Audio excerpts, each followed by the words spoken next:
Hermanos, quiero que me acompañen en el libro de Hebreos 12 y vamos a estar leyendo en esta mañana, estudiando las primeras dos secciones, los primeros dos versículos.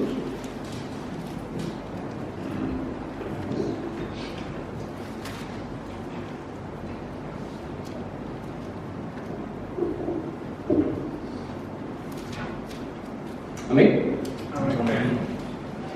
Dice la palabra de Dios en Hebreos 12, de 1 a 2. Por tanto, nosotros también, teniendo en derredor nuestro tan grande nube de testigos, despojémonos de todo peso y del pecado que nos asedia, y corramos con paciencia la carrera que tenemos por delante, puestos los ojos en Jesús, el autor y consumador de la fe, el cual, por el gozo puesto delante de él, sufrió la cruz, menospreciando lo propio, y se sentó a la diestra del trono de Dios. Oremos. Padre, damos gracias por este momento, gracias por esta oportunidad que tú me das de también poder ser usado por ti, Padre, para llevar tu palabra. Y te pido, Padre, en este momento que tú pongas palabras en tu siervo para que cada necesidad acá, Padre, pueda ser escuchada, Padre, que tú nos confrontes a cada uno, Padre, y que no solamente nos quedemos en ver, en identificar las necesidades, Padre, sino que vamos a procurar también adaptar, modificar, Padre, nuestro andar, nuestra vida, Padre, con tal de que podamos estar en ese camino que tú has trazado para nosotros, Padre. Ayúdanos, Padre, a realmente estar atentos, Padre, a que nada sea de estorbo, Padre, nada sea una barrera, Padre, que podamos estar concentrados en este momento, Padre, y que en este momento se haga tu voluntad, Padre. Tengas el control, tú seas el que nos guíe, Padre, y que tú puedas llevarte siempre a la gloria. Te lo pedimos en el nombre de Cristo. Amén. Amén. Hermanos, como personas, nosotros es muy común que nos enfoquemos en cosas particulares. Por lo general nos enfocamos en algo que nos gusta, algo que sentimos cierta atracción, algo que nos apasiona, algo que deseamos. Y para que me entiendan, pensemos en el caso del deporte. Yo creo que principalmente en el fútbol, específicamente el fútbol, puede pasar, pero en estos tiempos es extraño que una persona no sepa quién es Messi o quién es Cristiano Ronaldo. Eso es extraño, que una persona no sepa quiénes son estas personas. Las personas que son fanáticos del fútbol, de algún partido en particular, o incluso de estas estrellas, digamos, de este deporte, ellos hasta pueden pelearse con otras personas cuando se dice una crítica del equipo, o de la manera que jugó, o de este personaje en sí, de este jugador en sí. ¿Por qué? Porque se toman el juego demasiado a pecho, se apasionan por eso. Es como mencionaba un hermano hace unos meses atrás, el latino de Latinoamérica, las personas son muy apasionados, principalmente con eso del deporte y más con eso del fútbol. Las personas incluso podrían ir presos, o sea, meterse en problemas por causa de estos jugadores. Y saben algo, esos jugadores ni siquiera saben quiénes son esas personas, ni siquiera saben de su existencia. Así también hay personas que les gustan las cosas técnicas, los avances técnicos. Todo lo nuevo lo quieren. Por ejemplo, hoy en día tenemos este famoso iPhone 14 Pro Max.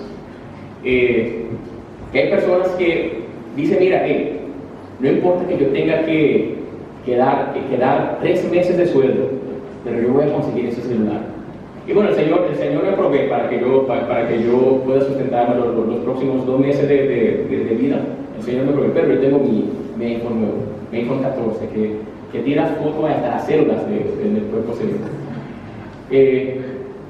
¿Por qué? Porque las personas desarrollan este deseo de querer tener las cosas que están a la moda.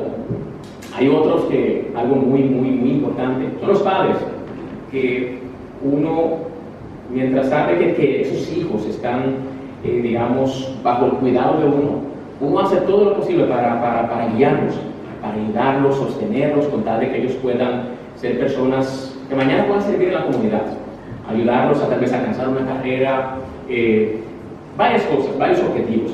Y como mencionaba un hermano hace unos días, a veces hasta le pedimos al Señor, mira Señor, dame tanto tiempo de vida.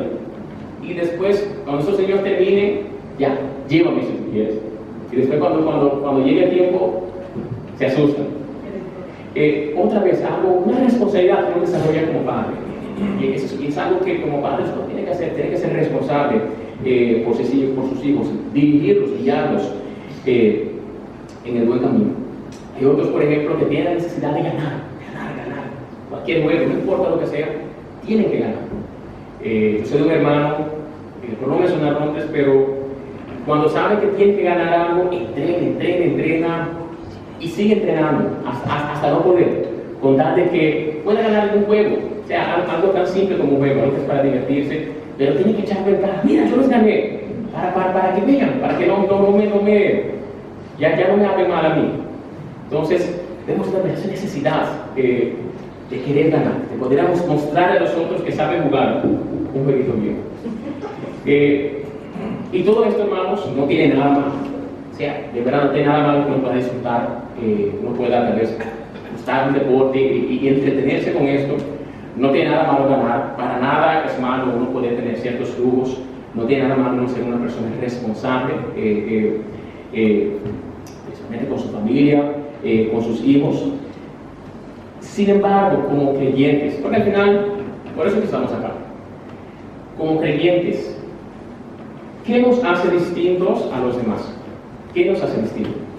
Por ejemplo, cogiendo estos jugadores, estas estrellas del fútbol, Messi y Cristiano Ronaldo, ellos se enfocaron en esforzarse para sobresalir en ese juego, en el fútbol. O sea, su vida fue eso, el fútbol. Pensaban en el fútbol, se levantaban, pensaban en el fútbol durante el día, piensan en el fútbol, juegan fútbol. Cuando se cepillan, están pensando cómo jugar. Cuando duermen, sueñan probablemente con el fútbol también. O sea, su vida está enfocada completamente en el fútbol. Las personas que hoy en día tienen negocios multimillonarios, sobresalieron, personas que vinieron de la nada y sobresalieron, que son directores, son CEO de grandes empresas. Son personas que se enfocaron en eso, dijeron, mire, yo no quiero continuar en esta vida, yo quiero seguir adelante. Se enfocaron, se esforzaron, se sacrificaron. Los científicos que hace unos años descubrieron varias medicinas que trataban enfermedades que eran incurables. Son personas que constantemente estaban intentando, probaron hasta que lograron. Se enfocaron en conseguir una cura para una enfermedad en específico. Entonces, la pregunta a nosotros, como creyentes, como cristianos, como hijos de Dios, como personas que quisieran tener un encuentro con Dios, ¿en qué deberíamos enfocarnos? ¿Cuál debería ser nuestro enfoque? Estos ejemplos que acabo de mencionar son cosas en las que muchos de nosotros estamos enfocados, en la carrera, en el trabajo, en la familia, nosotros nos enfocamos en eso, pero ¿es solo a esto lo que estamos llamando? ¿O este debe ser nuestro enfoque principal? Nosotros sabemos que el problema de este mundo no es el dinero, no es la falta de deporte, no es la falta de diversión, no son las enfermedades. Sabemos que el problema de este mundo es el pecado. Y sabemos que el pecado a todos tiene que llevarlos a la condenación, a la perdición, digamos, eterna. El hombre está completamente separado de Dios por el pecado que lleva. Entonces, la pregunta es, ¿cómo deberíamos nosotros vivir? De la misma manera que la media. La respuesta a esta pregunta ya la mayoría ya la sabemos. Ya sabemos qué es lo que tenemos que hacer. Pero, ¿cuál debe ser el enfoque de nuestras vidas? Y eso es justamente lo que vamos a ver en esta mañana, bajo el título, puestos los ojos en Jesús. La convención del versículo, puestos los ojos en Jesús. Pero para dar un poco de contexto histórico, siempre es bueno uno más o menos saber los propósitos de estos textos. Con respecto al autor del libro de Hebreos, realmente no se sabe quién es el autor, pero lo que sí se sabe que esta carta, digamos, fue escrita o no fue escrita por uno de los 12 apóstoles. Pues en Hebreos 3:2 incluso leemos que la salvación nos fue confirmada por los que oyeron. Entonces, aquel que escribe dice, bueno, una persona que oyó me vino y me habló a mí de la palabra del Señor. Yo lo escribí. Entonces, sabemos que esto viene siendo, digamos, un autor que pertenece a una segunda generación, digamos, de cristianos. Entonces, pero lo que sí se puede saber es que lo que sí se deduce es que esta carta está dirigida a judíos o a cristianos que anteriormente eran judíos, a judíos que se arrepintieron y vinieron a los pies del Señor. ¿Por qué? Por su alto contenido de material del Antiguo Testamento. Sin duda hay más de 90 citas del Antiguo Testamento, y para tener tantas citas significa que tú quieres que tu destinatario sea alguien que tenga conocimiento, algún conocimiento de estas prácticas. Entonces, el propósito en sí de esta carta estaba relacionado con el hecho de que esos hermanos judíos cristianos estaban enfrentando cierta persecución por su fe. Pues la persecución inicial, digamos, de la iglesia vino por parte de los judíos. O sea, eran los judíos que estaban persiguiendo a la iglesia. Y ante ese peligro, ante esa como veían en la situación que se encontraban estos judíos cristianos, algunos como que estaban intentando retomar ciertas prácticas de la ley, del Antiguo Testamento, digamos, como una manera de evitar, digamos, ese ambiente hostil, una manera de evitar esa amenaza. Entonces, este libro representa prácticamente una explicación y un estímulo a que ellos puedan permanecer firmes en la fe, y fieles a Cristo. Entonces, Él les anima a que puedan permanecer firmes en el camino del Señor, y que ellos puedan mantener su mirada sujeta a Cristo, mantener su mirada sujeta al Salvador. Y claro, dejar a un lado el pecado, dejar a un lado cualquier peso que les esté afectando. Entonces, por eso es que el autor dice, en el versículo que leemos, por tanto nosotros también, teniendo en derredor nuestro tan grande número de testigos, despojémonos de todo peso del pecado y del pecado que nos asedia, y corramos con paciencia la carrera que tenemos por delante, puestos los ojos en Jesús, el autor y consumador de la fe, el cual por el gozo puesto delante de él sufrió la cruz, menospreciando el oprobio, y se sentó a la diestra del trono de Dios. Entonces, ahora volviendo un poco al estudio, a pesar de que podamos tener dificultades, que podamos pasar por persecuciones, porque en Curazao, gracias a Dios, no existe esto, que nos maten y que nos quiten la vida, o perdamos el trabajo por nuestra fe, pero hay lugares que pasan, hay lugares que está sucediendo, que siempre ha sucedido, como que las personas han permanecido fieles, sin importar que, como mencioné, pudiéramos perder el trabajo, que pudiéramos perder familiares, pudiéramos perder amistades, pudiéramos perder hijos, pudiéramos perder buenas oportunidades que nos quiere brindar la vida. ¿Cuál debe ser nuestro enfoque como creyentes? Y la forma en que el autor inicia esta sección nos lleva obligatoriamente a tener que ver el capítulo 11.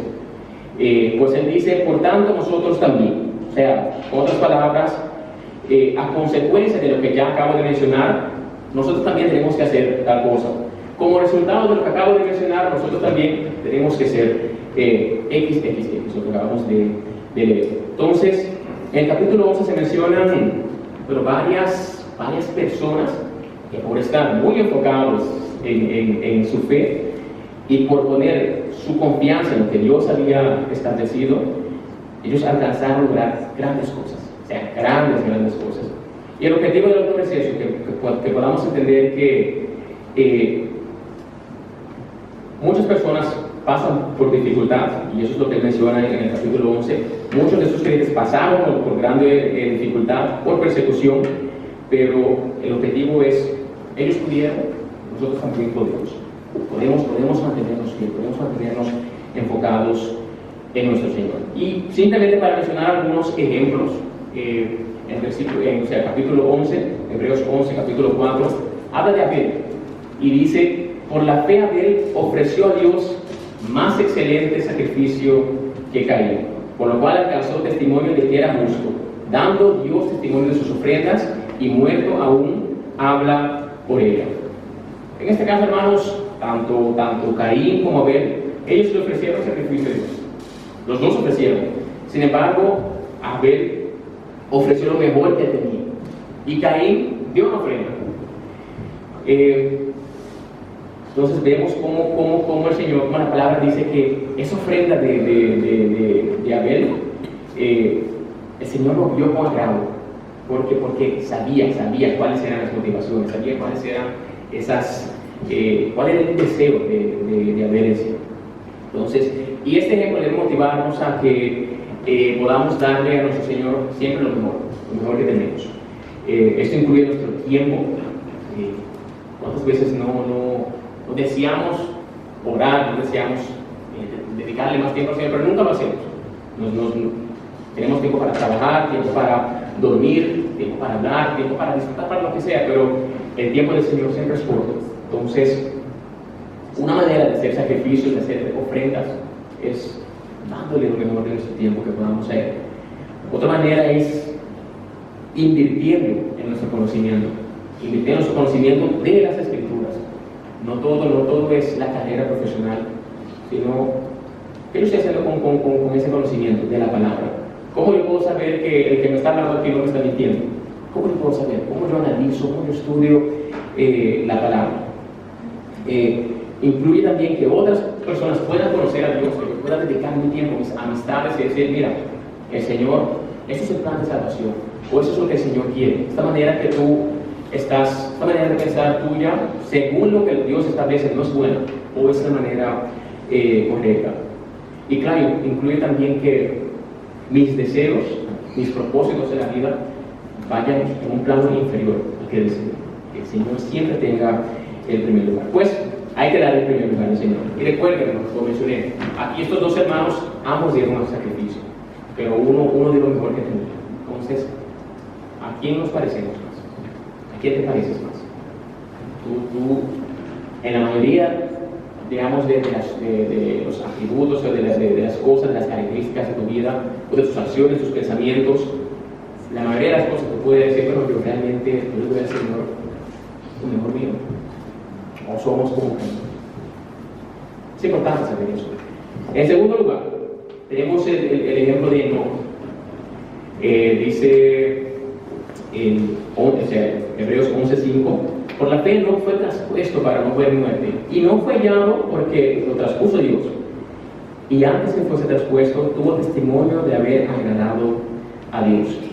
Y dice Génesis que Enoc tuvo 65 años cuando fue padre de Matusalén.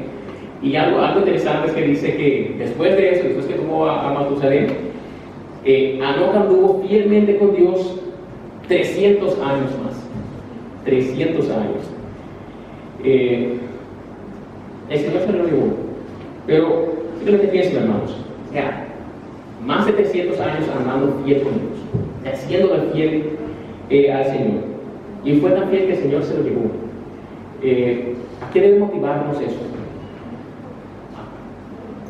El año que nos queda vivo, algunos tal vez unos meses, otros 10, 30, algunos quieren llegar a 100 años. Que ese tiempo que estemos, que podamos serle fiel al Señor. Este hombre duró 300 años. A veces ni un día pasamos que somos fieles a Dios. Entonces, son cosas para que nos motiven.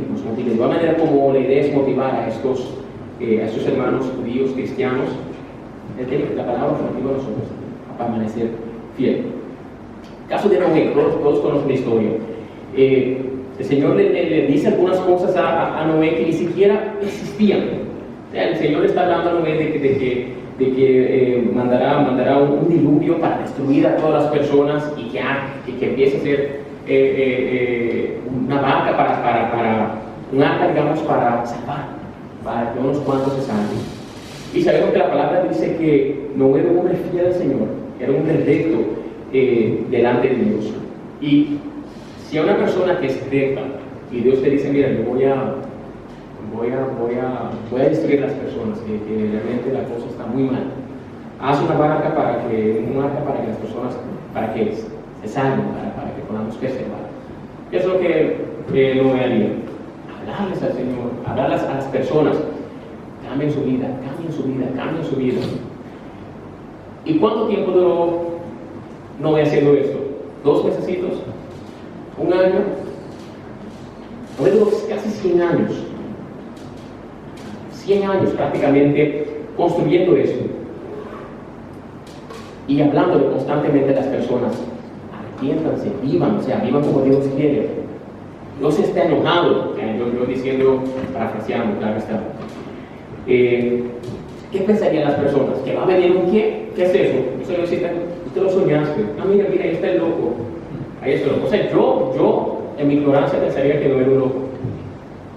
Y siendo médico diría, bueno, probablemente hay que medicar. Se tiene esquizofrenia o algo así. Sin embargo, vemos cómo Noé una vez más perseveró, fue fiel. No se dejó tambalear por los comentarios. Y hermanos, 100 años, o sea, 100 años es mucho. Y vemos otros ejemplos que él sigue dándole, mostrándoles, exponiéndoles a los hermanos que todos lograron mantenerse en el camino porque estaban enfocados en Dios. Su fe estaba firme. Entonces, todos tenían, digamos, estos ejemplos. Humanamente hablando, buenas razones para que ellos digan, bueno, no, ya, Señor, ya esto no es fácil. Señor, no es fácil. O sea, ¿cómo yo puedo estar aquí 3 años y las personas burlándose de mí? 3 años en eso, Señor. Hace tiempo yo dejo eso. Si yo fuera un egoísta, yo dejo eso. Yo me cuestiono, bueno, ¿será que el Señor, yo me soñé? Vamos a dejar que el Señor me lo vuelva a confirmar. De manera de pensar, ignorante. Pero vemos que estas personas, a pesar de tener buenas razones, buenas excusas para volver a sus vidas antes de su encuentro con Dios, sin embargo, no lo hicieron. Entonces, con esto en mente, es que el autor les dice a ellos que, viendo el ejemplo de estas personas, que también nosotros, teniendo en alrededor nuestro tan grande número de testigos, que seamos fieles al Señor. Entonces, un gran número de creyentes hoy en día, lamentablemente, no tienen una fe firme, tambalean constantemente. Y cuando viene alguna dificultad, cayó. Todo, digamos, cae algo. Entonces, ¿por qué pasa esto? Porque muchas veces no tenemos la confianza en que cuando hacemos las cosas de la manera de Dios, de la forma de Dios, uno lo hará de la mejor manera. Ese es el problema.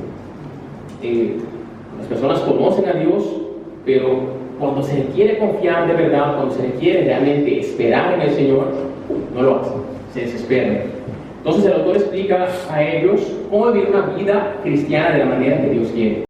Vemos que el autor hace como una comparación prácticamente de la vida del cristiano, del andar cristiano, con una carrera. Y uno pudiera ver que hay varias similitudes, digamos, con esos 2 aspectos, pues tanto en la vida cristiana, en el andar cristiano, como en una carrera, tenemos un inicio y un final. Lógicamente, el andar cristiano empieza cuando uno se arrepiente, y el final es en esta tierra, cuando el Señor nos llama a su presencia, para empezar entonces la eternidad con Él. En ambos casos se requiere esfuerzo y el camino ya está trazado por alguien más. Ya el camino se ha trazado. No es que yo en una carrera yo decido, bueno, yo a pesar que tenga que dar una vuelta, esa vuelta yo voy a correr recto para que yo gane. O sea, no se puede. O sea, hay que ir por ese camino que se ha trazado. De igual manera, Dios tiene un camino para nosotros. Nosotros no podemos decidir, bueno, Señor, yo no lo voy a hacer como dice tu palabra, yo tengo la salvación, pero no, yo lo voy a hacer, yo voy de otra manera. Que siempre mi manera es más corta, muchas veces caemos en ese error. Ambas cosas requieren disciplina y ambos tienen un premio al final. Entonces, esta carrera espiritual, hermanos, requiere que se corra con perseverancia. La capacidad, digamos, de continuar hacia la meta, a pesar de digamos, encontrar dificultades, a pesar de encontrar resistencias, todo esto indica que esto es como un maratón. Es algo que todo su tiempo. No es como una carrera de unos 100 metros que uno le da lo más que puede y llegó. ¿No? Es algo que va por toda la vida. Entonces, con respecto, digamos, a la preparación durante una carrera, yo debo prepararme, yo debo eliminar, tal vez tener ciertas dietas saludables, descansar cierto tiempo, entrenar mucho. Y tengo que eliminar cualquier cosa que me pueda hacer estorbo, o sea, cualquier cosa. Si yo quiero participar en una carrera, yo debo eliminar esos obstáculos. Por eso él dice, despojémonos de todo peso y del pecado que nos asedia. Entonces, hablando un poco de ese peso, digamos, es importante que entendamos, por ejemplo, en la carrera. Porque yo tengo una carrera, cosas que me estorban. Si yo tengo un zapato, un tenis que es de mala calidad, un tenis que no es para correr, o si yo tengo un tenis que es muy pesado, si yo, digamos, como tarde en esa noche, son cosas que me van a estorbar, entonces son cosas que tengo que eliminar. Todo aquello que me estorbe, todo aquello que me baje mi rendimiento o que no deje que yo pueda tener la eficacia que tendría, debe eliminarse. Eso es lo que se estorba. Y un buen ejemplo, un buen versículo para citar aquí sería 1 Corintios 10:23, que dice: todo me es lícito, pero no todo me conviene. Todo me es lícito, pero no todo edifica. Entonces, conlleva que yo pueda hacer ciertos sacrificios. Por ejemplo, en el caso de una carrera, yo pudiera tener una dieta mala, una dieta, digamos, poco nutritiva, que no necesariamente es algo malo, uno puede tener la dieta que uno quiera, pero me estorbará para que yo pueda alcanzar, ganar tal vez esa carrera. Yo puedo tener poco tiempo de entrenamiento, eso yo decido eso, pero la misma cosa me afectará para tener ese rendimiento que yo quisiera tener como corredor, como participante. En el caso de un deportista, hay algunos que fuman, pero se ha demostrado que fumar te afecta a los pulmones. Entonces, es una persona que cuando esté agotado, o se va a agotar con más facilidad que otros que vayan a fumar. Entonces, él puede fumar, ese deportista, pudiera fumar si quiere, pero es algo que le va a afectar. Entonces, en nuestra carrera de la vida espiritual, las cosas van más lejos. Hay muchas cosas que no necesariamente son malas, pero estorban que yo pueda tener ese progreso que Dios quiere que yo tenga, o ese progreso que yo desearía ver en mí. Y simplemente algunos ejemplos para mencionar: el entretenimiento, el ocio. Hermanos, yo creo que ese es uno de los factores que más nos estorban hoy en día, como creyentes, como cristianos, en nuestro andar, en nuestra carrera como creyentes. Estamos tan entretenidos hoy en día que ese entretenimiento incluso nos detiene. Ni siquiera es que vamos más lento, nos detiene en muchas ocasiones. No es malo que yo pueda descansar, no es malo que yo pueda tener mis tiempos de ocio, que yo simplemente pueda relajarme, que yo pueda divertirme. Sin embargo, hermanos, hay que entender algo. El entretenimiento de ninguna manera me acerca más a Dios, de ninguna manera. Y en la mayoría de los casos es un estorbo, incluso detiene a la persona, como mencioné. El ocio es uno de los medios incluso que Satanás está utilizando para que sus ideas sean infiltradas en nuestros hogares. Y piensa, hace unos años atrás, digamos, el acceso incluso de la pornografía, para dar un ejemplo, no era tan fácil de conseguir. No era tan fácil, pero vemos con el tiempo cómo es su disponibilidad ha cambiado. Ya ni siquiera se necesita una tarjeta de crédito para pagar una suscripción a algo en particular. Hoy día simplemente con un teléfono y con acceso a internet, ya, o sea, eso es todo. Ahí tú tienes todo ese mundo, que sin duda hace mucho daño a cada persona que se, digamos, expone a este medio. Para la generación de los niños, en mi tiempo, digamos, hace unos años atrás, no mucho, era algo extraño no encontrar a dos personas del mismo sexo agarrándose la mano. O sea, eso era algo ¿cómo? O sea, cualquier persona veía eso y decía, wow, ¿qué pasó aquí? Sin embargo, los niños que están creciendo hoy en día, cuando sean adolescentes, cuando vean a dos hombres besándose, eso no les va a causar nada. O sea, cuando vean a dos mujeres, cuando vean a un viejo con una niña, a veces eso va a durar un poco más, pero va a llegar un tiempo que eso tampoco va a causar nada, no va a causar ningún impacto. ¿Por qué? Porque estas ideologías se infiltran en lo que ellos ven todos los días. Se infiltra incluso en el sistema educativo. Entonces, vemos a las personas en sus redes sociales, a las personas que son influencers, que con hacer un contenido que no tiene ningún tipo de sentido, se hacen millonarios, ¿ya? Y viven una vida de lujos. Y uno dice, bueno, yo quisiera esa vida también. Yo no puedo hacer ese contenido, pero como quiera, voy a tomar hipotecas, voy a jugar sanos, con tal de que yo también me pueda comprar algo, yo también pueda hacer ese viaje, porque yo quiero. Eso es lo que yo veo, yo quisiera ese estilo de vida. Nos dejamos llevar, nos dejamos, digamos, convencer de esa vida, incluso falsa, muchas veces es algo completamente para el espectáculo. Todo ese entretenimiento, hermanos, sabemos que, otra vez, no necesariamente es malo, necesariamente viene siendo un pecado. La pornografía lógicamente es pecado, ¿no? Pero no tiene ningún tipo de valor agregado a mi vida espiritual. O sea, no deja que mi espíritu crezca ni en lo mínimo. Todo es simplemente combustible para la carne que todos tenemos. Otra cosa importante, otro peso, son las costumbres familiares. Todos venimos aquí de familias distintas, hay algunos que piensan de una manera u otra, pero es importante que entendamos que muchas veces consejos de nuestros familiares, consejos incluso a veces de los padres o de hermanos, de primos, de tíos, que tal vez uno tiene cierto respeto por lo que han alcanzado en la vida, pero esos consejos al final no son para nada conforme a lo que Dios ha establecido, van incluso en contra de lo que Dios quiere. Entonces, cosas así, hay que alejarse de eso, hay que despojarse de esos pesos. Costumbres sociales. No, pero esto es una fiesta, el carnaval es una fiesta aquí, eso no es nada. No, Santa Claus, Papá Pascu, Sinterklaas, no son costumbres. Hoy en día el Halloween, ¿no? Son cosas que son divertidas para los niños.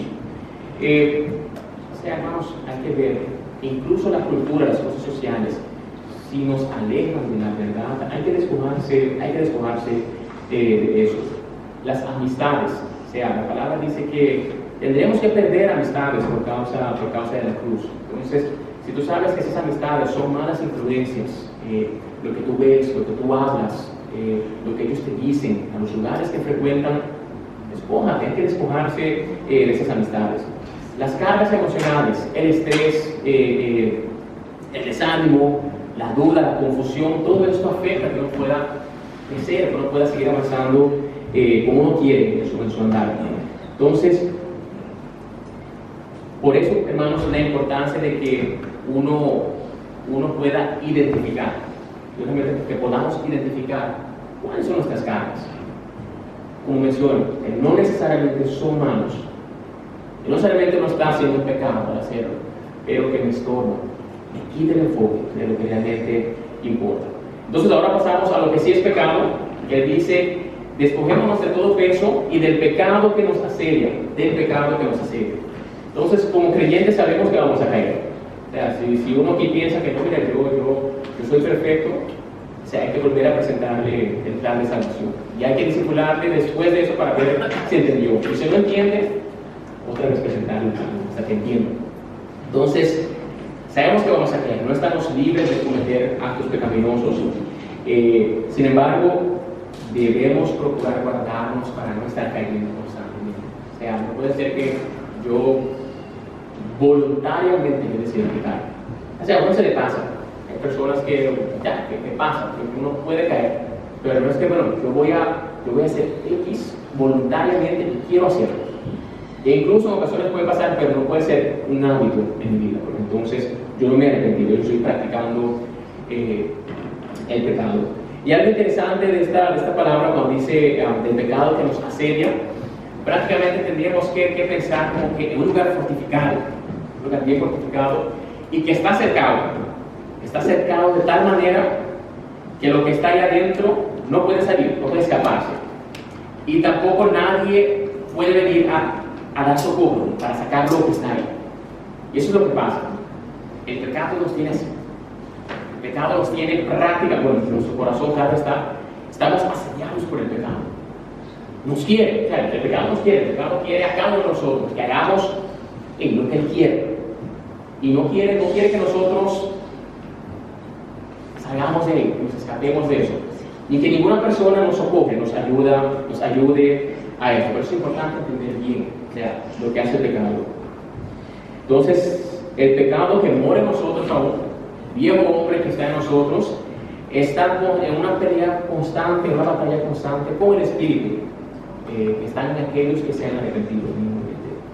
Hay una batalla constantemente. Y por eso es que Pablo dice, andad en el Espíritu y no satisfaceráis los deseos de la carne. Porque está ahí, es un hecho. Y si uno no alimenta el Espíritu, significa que está alimentando la carne. Y si la carne crece, se hace más fuerte, entonces será más difícil que podamos salir de esa, digamos, de esa cerca en la que estamos a veces metidos. Por eso tenemos la importancia de que estemos conscientes de las cosas que deseamos y las cosas que hacemos. Estar alertas, hay que estar así, para saber ese deseo, este pensamiento que viene en mí. ¿Es algo que viene de la carne? ¿Es algo que viene de Dios? Déjame orar para ver qué Dios me dice. A veces cuando uno toma decisiones enojado, cuando uno toma decisiones cuando está muy emocional, generalmente son emocionales, son decisiones que se basan solo en la carne. Entonces, por eso, hermanos, una vez más, la necesidad de identificar cuáles son mis debilidades, porque ahí es que vamos a caer por lo general. ¿Cuáles son mis debilidades? ¿En qué cosas yo tengo que estar más atento? ¿En qué cosas yo tengo que decirle a un hermano, mira hermano, ora por mí, mira mi esposa, ora por mí, mira pastor, ora por mí? Porque eso yo soy débil y la carne me gana constantemente. Hay que identificar. Porque vamos a poder superarlas, se puede con la ayuda del Señor, pero en nuestras propias fuerzas, jamás. Pero con la ayuda del Señor se puede. Otro aspecto importante que dice aquí es que tenemos que correr con paciencia. Dice, y corramos con paciencia la carrera que tenemos por delante. Nosotros estamos acostumbrados a querer tener todas las cosas fácil de manera rápida. Lo mejor de una manera fácil y rápida. O lo queremos fácil, rápido, barato y que nos dure para siempre. Entonces, pero pensemos en la realidad. Y pensemos en los apóstoles de Jesús. Estos hombres estuvieron 3 años con Dios, constantemente viviendo con Dios prácticamente, a su lado. Escuchamos sus enseñanzas, viendo cómo él confrontaba a las personas, mostrándoles que ciertas prácticas antiguas que hacían no tienen nada que ver con lo que Dios quiere, mostrándoles que sus motivaciones en muchas ocasiones estaban equivocadas, viendo los milagros de Dios, viendo la manera que Él defendía la verdad, algo importante, viendo cómo el Señor sacaba tiempo para orar, cómo Jesús sacaba tiempo para orar. Entonces, estos mismos hombres que tuvieron esta bendición de estar junto al Señor, en el caso de Pedro, el hombre caminó sobre el agua por unos momentos. ¿Por qué? Porque tuvo confianza en el Señor. Y cuando bajó, cuando dejó de enfocarse en el Señor, empezó a sumergirse. Este mismo Pedro, después de 3 años, Señor, yo te amo, Señor, que no te pase, que jamás eso te pase a ti, que te acontezca tal cosa. Negó al Señor por temor a que lo metan preso también. Negó al Señor, lo negó. Después de pasar 3 años con Dios. Otros, después que Jesús muere, dicen, ¿cómo puede ser que Jesús resucitó? No, yo tengo que verlo. ¿Cómo puede ser? Pasando tiempo con el Señor, a pesar de que el Señor les había expuesto ya la verdad.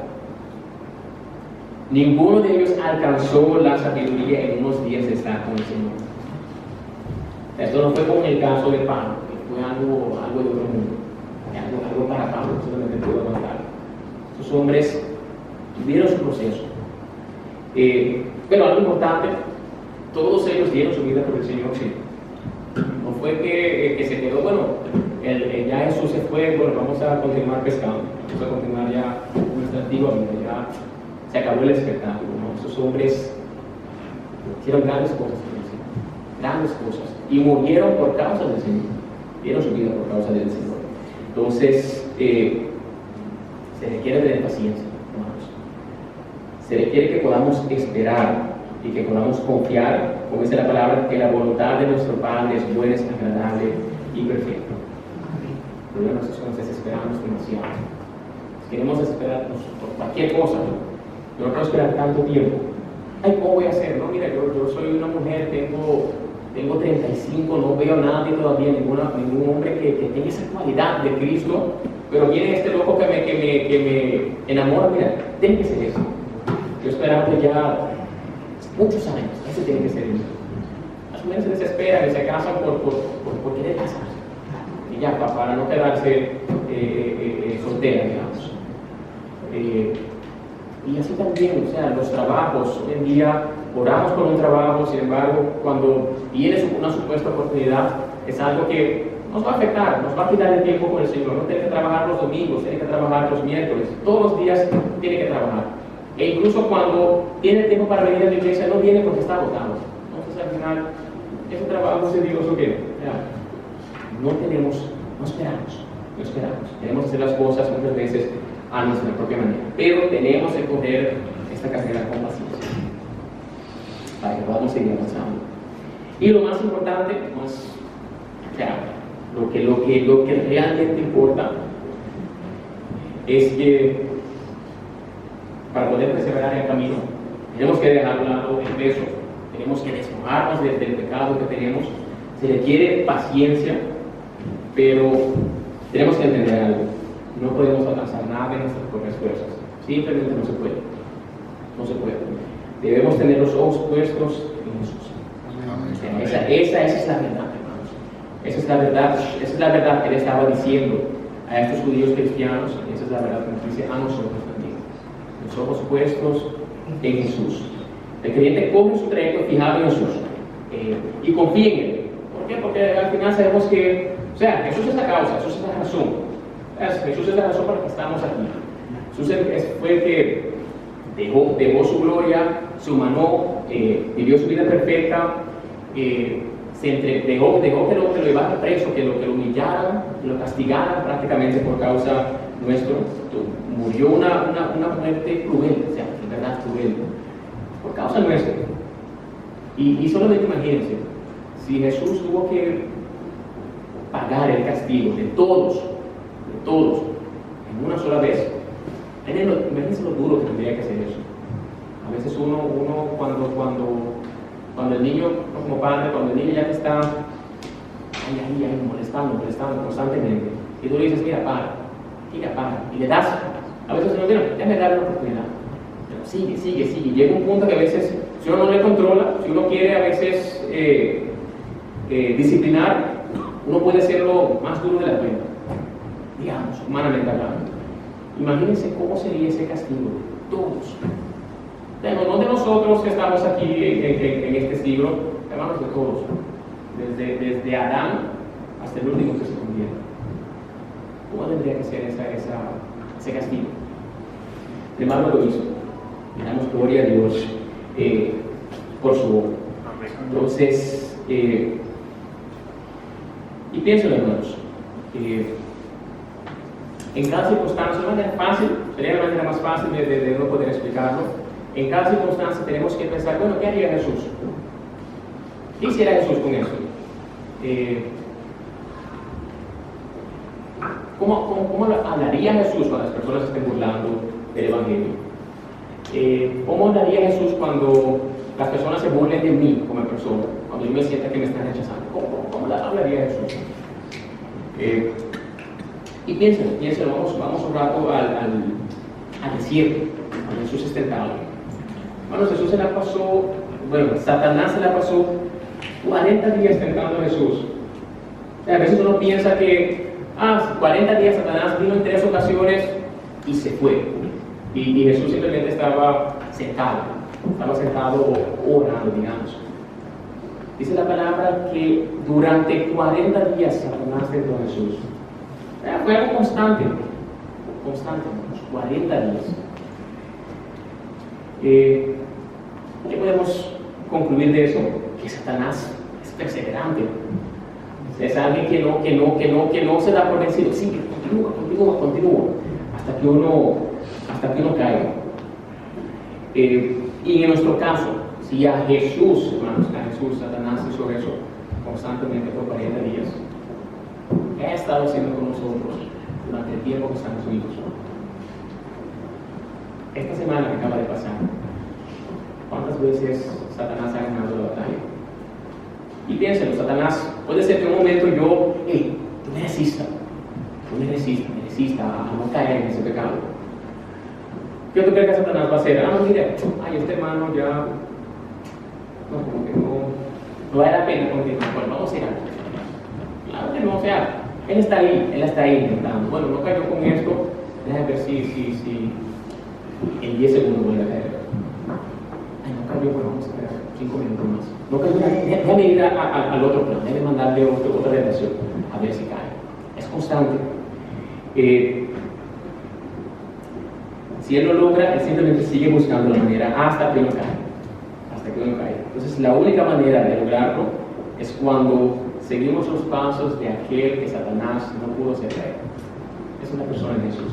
Es la única manera, hermanos. Cristo debe ser nuestro modelo a seguir. Entonces, si queremos hacer las cosas bien, entonces tenemos que fijarnos en lo que Cristo ha hecho. Y hacer las cosas como Él lo hizo. Hacer las cosas como Cristo, como Jesús. Yo quiero ser un buen hijo, ¿cómo fue Jesús? Yo quiero ser un buen padre, un buen esposo, ¿cómo fue Jesús? Yo quiero ser un buen jefe, un buen empleador, ¿cómo fue Jesús? Yo quiero ser un buen empleado, ¿cómo fue Jesús? Quiero ser un buen hermano, ¿cómo fue Jesús?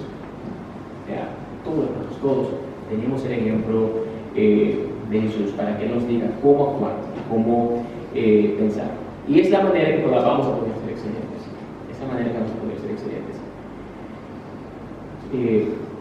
Entonces, simplemente ya cerrando, debemos despojarnos. Hablamos de los ejemplos que vimos al inicio. Despojarnos de cualquier carga, despojarnos del pecado que nos asedia, porque como vimos, estos ejemplos tuvieron mucha carga, tuvieron mucha lucha. Por ejemplo, en el caso de Noé, como les dije, ellos menospreciándole constantemente, burlándose de él. Sin embargo, Noé no dijo no aguanto más.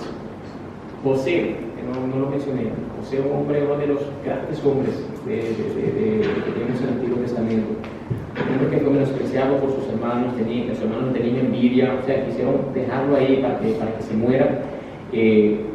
Al final es comprado como esclavo, le engañan a la mujer, lo meten preso, y José permaneció fiel al Señor. José no dijo al Señor, ¿qué ha pasado? ¿Te has olvidado de mí? José permaneció fiel.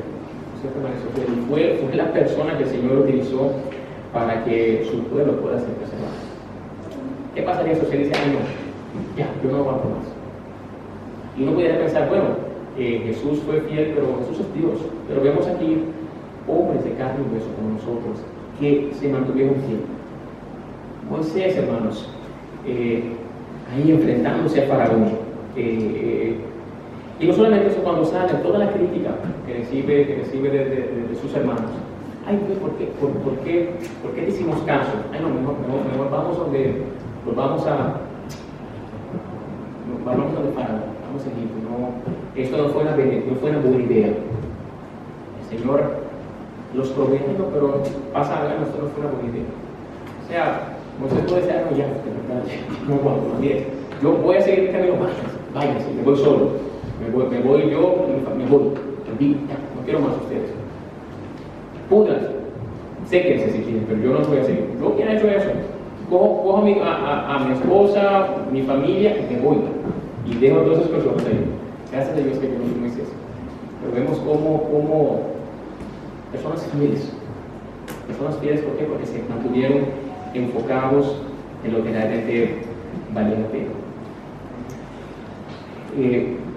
Mientras tengamos pecado en nuestra vida, mientras estemos practicando el pecado, lo cual es algo malo, Dios no quiere eso, no podemos tener una carrera constante, no vamos a ver progreso, vamos a estar hacia adelante, vamos a pararnos, vamos a hacer el retroceso.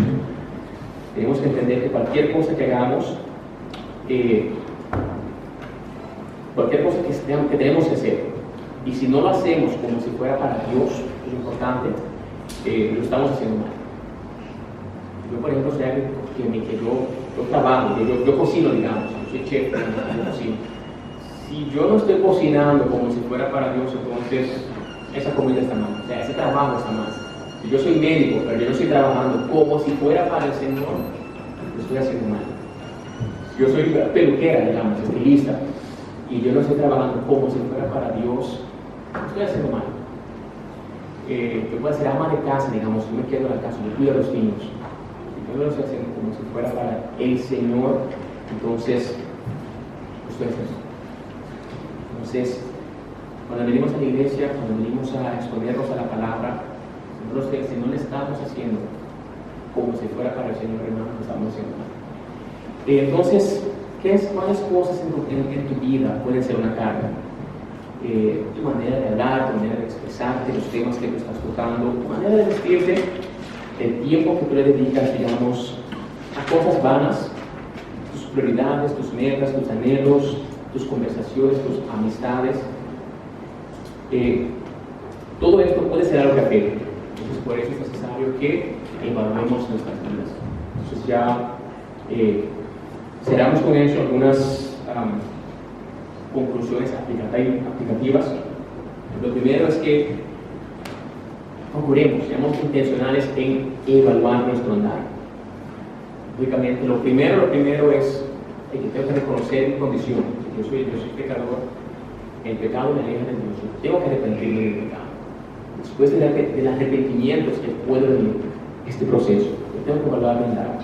Dice, según el Corintios 13:5, poneos a prueba, para ver si estáis en la fe, examinaos a vosotros mismos. El salmista dice en Salmo 119:59, consideré mis caminos y volví mis pasos a tus testimonios. Entonces, hermanos, la vida cristiana no tiene que estar viendo, evaluando lo que está haciendo, a ver si las cosas están como Dios quiere, y realmente están en el camino que Dios quiere. Y si no es así, como menciona el salmista, yo volví a tus testimonios.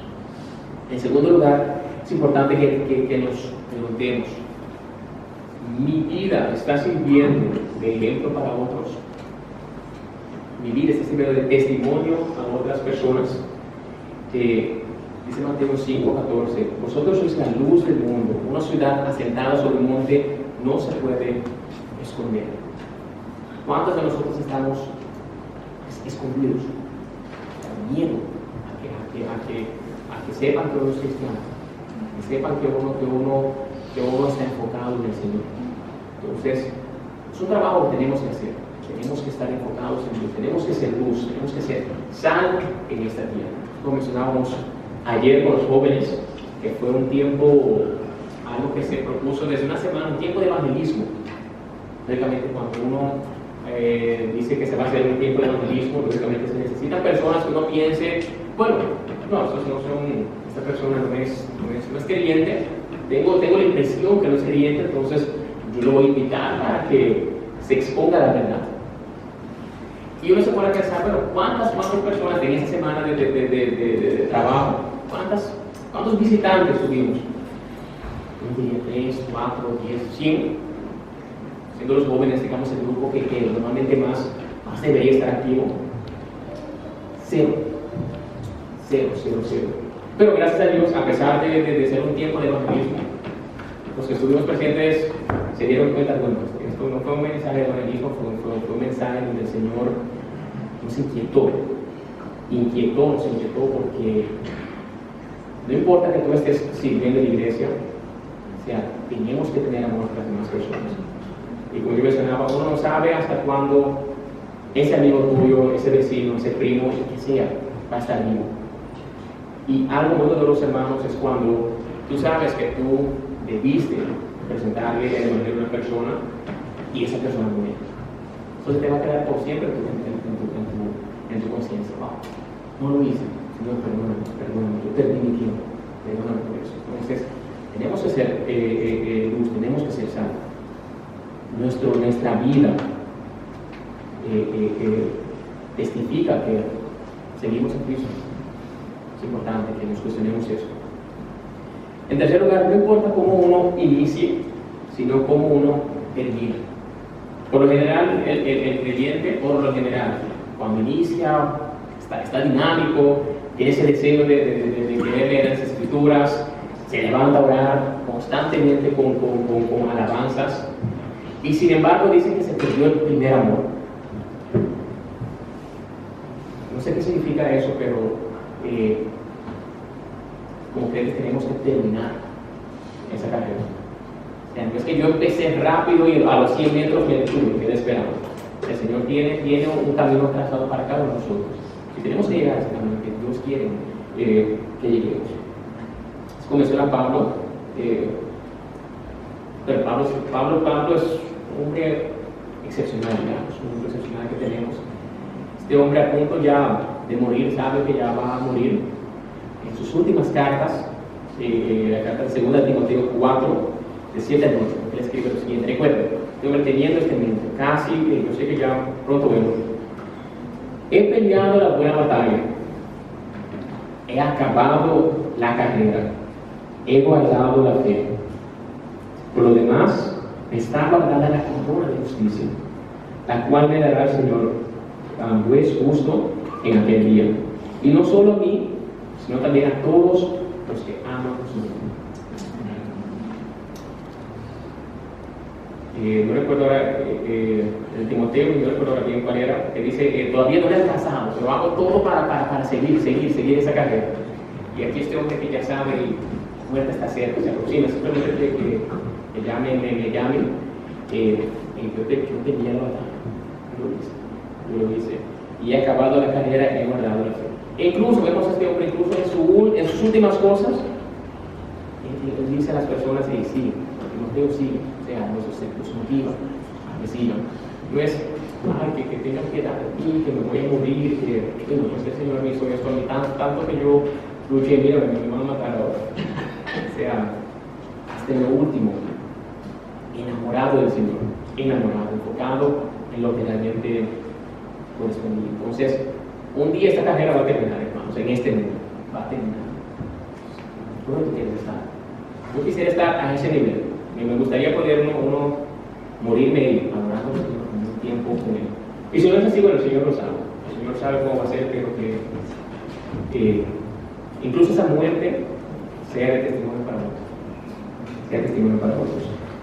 En cuarto lugar, hermanos, hay que imitar a Cristo en todo, como mencioné. Cristo debe ser nuestro modelo a seguir. Efesios 5, 1 al 2, que dice: sed pues imitadores de Dios como hijos amados, y andad en amor, como también Cristo nos amó y se entregó a sí mismo por nosotros, ofrenda y sacrificio a Dios en honor grande. Identifica qué está pasando.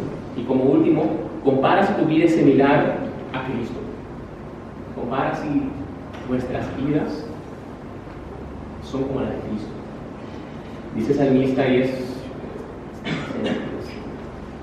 también el Salmo 139 es un salmo que tiene gran contenido que refleja la omnisciencia, la omnipresencia del Señor y cómo uno tiene que depender de Dios.